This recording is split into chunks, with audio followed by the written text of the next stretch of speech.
Сәлеметсіңдер ме балалар?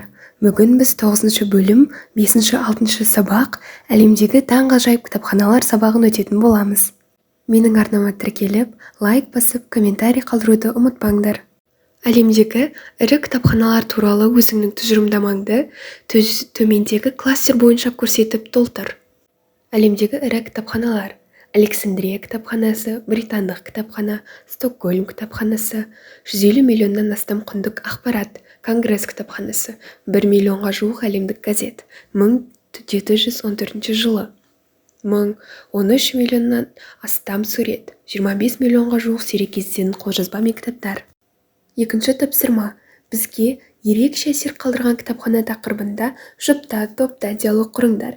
Өз сөздерінде ежелгі кітапханалар, әлемдегі кітап мұрағаттары мол кітапханалар тақырыптары бойынша мәліметтерді пайдаланыңдар. Сұрақ-жауаптарыңды қысқа, тұжырымды, түсінікті ойластырыңдар. Бізге ерекше әсер қалдырған кітапхана.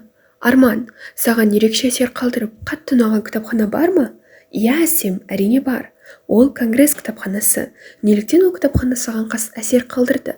Себебі кітапханада 437 түрлі тілде жазылған 32 миллионнан аса кітап пен құнды ақпараттар, 61 миллиондай қолжазба бар екен. Білесің бе, ол кітапханадағы қызметкерлердің саны 3000 адамнан асады екен. Әсем, саған қай кітапхана ұнады? Неткен керемет! Ал маған Ұлыбританияның ұлттық кітапханасы, британдық кітапхана қатты әсер қалдырды. Онда 5 миллионға жуық сирек кездесетін қолжазба мен кітаптардың жинақтары бар екен. Ғажап! Жауабыңа рахмет. Үшінші тапсырма: кітап және кітапхана сөздерін төмендегідей топтау үстеулермен байланыстырып, сөйлем құрап жаз. Маржан мен Айнұр екеулеп кітапханаға барып, өте көп кітап алып қайтты. Көптеген оқушылар кітап оқып жүр.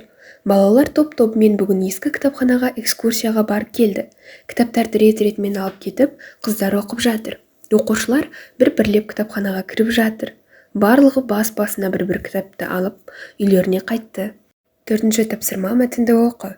Балалар өз беттеріңше мәтінді толық оқып бітіріңдер. Бесінші тапсырма: мәтін мазмұны бойынша төмендегі сұрау есімдіктерін пайдаланып сөйлем құра.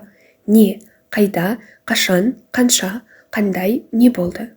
Бесінші тапсырма: не, кітапхана, қайда, Прагада, қашан, 1149 жылы, қанша, 130 000 кітап, қандай, көне, сирек кездесетін, қасиетті, не болды? Адамдар тәу етіп келеді. Құнды архитектуралық ескерткіштер бар, өте сирек кездесетін кітаптар сақталған. Алтыншы тапсырма: мәтін бойынша ойыңда не сақталып қалды? Кітапхана туралы қандай мәліметтер әсер қалдырды? Не себепті? Еуропадағы кітапханалардың басты ерекшелігі неде?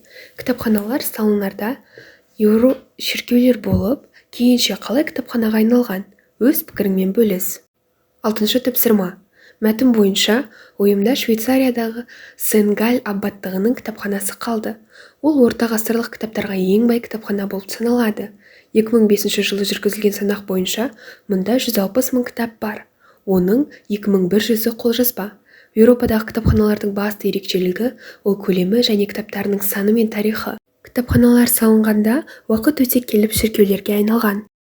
Жетінші тапсырма: парталасыңмен бірге кітапханадағы бір күн тақырыбына диалог құрыңдар. Диалогте істеу түрлерін қолданыңдар. Арман, саған кітапханада болған ұнайды ма? Иә, маған кітапханада болып, кітап оқыған қатты ұнайды. Маған әсіресе қазақша кітаптар қатты ұнайды. Аяулым, сен білесің бе, мен кітаптарды өте тез және жылдам оқып бітіремін. Керемет, Арман, ал маған емін-еркін, асықпай кітап оқыған ұнайды. Сегізінші тапсырма: коллаж әңгіме. Төмендегі суреттер бойынша себеп-салдар, топтау үстеулерін қарастыра отырып, әңгіме құра. Біз достарымызбен үш-үштен амалсыздан Швейцариядағы Сен-Галь аббаттығының кітапханасына барып келдік.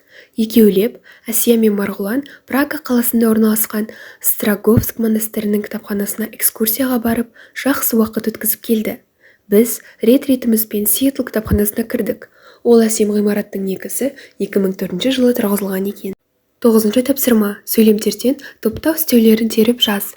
Тоғызыншы тапсырма: үстеулер: екеулеп, алды-алдына, екеуі, рет-ретімен, үш-үштен, төрт-төрттен. Балалар, осымен сабақ аяқталды. Менің арнама тіркеліп, комментарий қалдырып, лайк басуды ұмытпаңдар. Келесі сабақта кездескенше.